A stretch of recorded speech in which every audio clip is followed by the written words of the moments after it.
And now, from the Career Tech Studios in Stillwater, here's your host, Courtney DeHoff. Hello, everyone. I'm Courtney DeHoff. Rob McClendon will return next week. It has never been easy being an Oklahoma wheat farmer, and this year has been especially challenging for one of the top 5 wheat-producing states in the nation. While any year can be difficult in one way or another, this year has been especially hard due to prolonged drought and then late rains. But through it all, Oklahoma wheat growers persevere.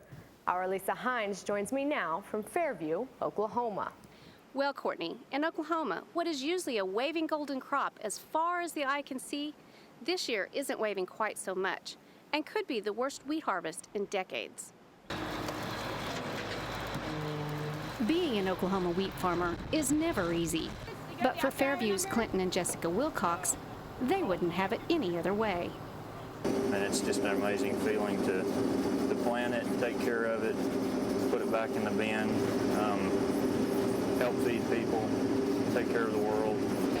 I love it. I absolutely love the challenge of growing a good crop and being the best I can be and doing the most I can do with what God's given us. And some years are more challenging than most. If we had just had 3 more inches of rain, which isn't a lot at all, normally we'd have way more than that, we would have such a better crop. That's just part of farming in western Oklahoma from everything I've gathered. You're going to have good years and you're going to have bad years, and and where I grew up, we fight floods and the river all the time, and out here we fight the lack of water. This year drought, next year who knows? But good year or bad, they have each other. That's a very enjoyable part of my job. We get to work together. It's a give and take deal.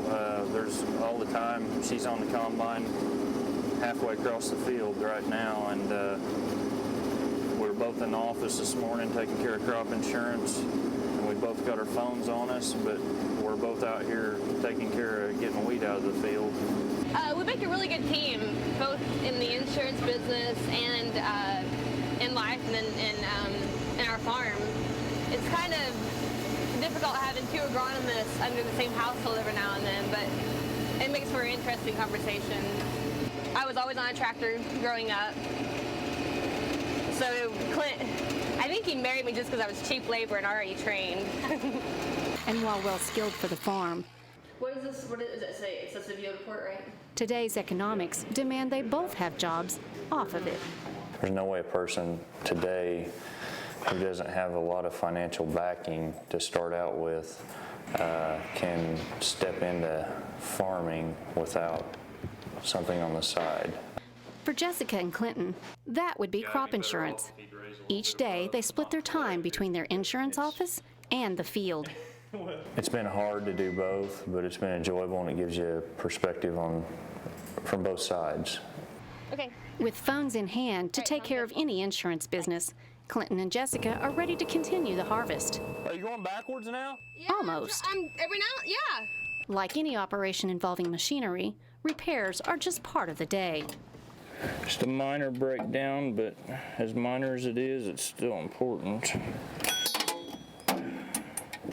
And for a farmer's wife, For always being a gopher. No. that means a trip to the local farm implement company. All right, see ya. Meet you. Don't work too hard. All right. Once repairs are made and windows are clean, it's back to the harvest. Harvest is a very busy time of year. Tempers get short, hours are long, and dusty. But it's necessary. Whether we realize it or not, we're probably a more important link to the security of this nation than anything that we've got. Not more important probably than our military forces. I don't want to overstate them, but it's just something that this country is very fortunate to have, is a very good agricultural infrastructure, and be very progressive in ag. An infrastructure built by farmers like Clinton. Farming is what I love to do.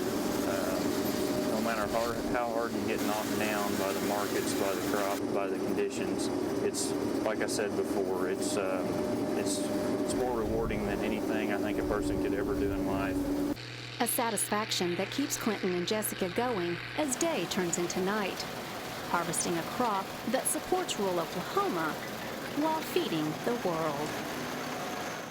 Now, most years, Clinton says seeing 35 bushels an acre wouldn't necessarily thrill him, but this year, he's just glad he has a crop. All right, so with harvest being so low, does this mean that the quality is low too? Actually, no. With the stress caused by the drought this spring, the wheat put most of its energy into making the berry, and therefore, the protein they're seeing this year is anywhere from 10 to 19%, and that's very good. All right, thanks, Elisa. You're welcome, Courtney. To find out how the wheat market is going to fare, we spoke with Andrea Metcalf, a grain merchandiser with Johnson Grains.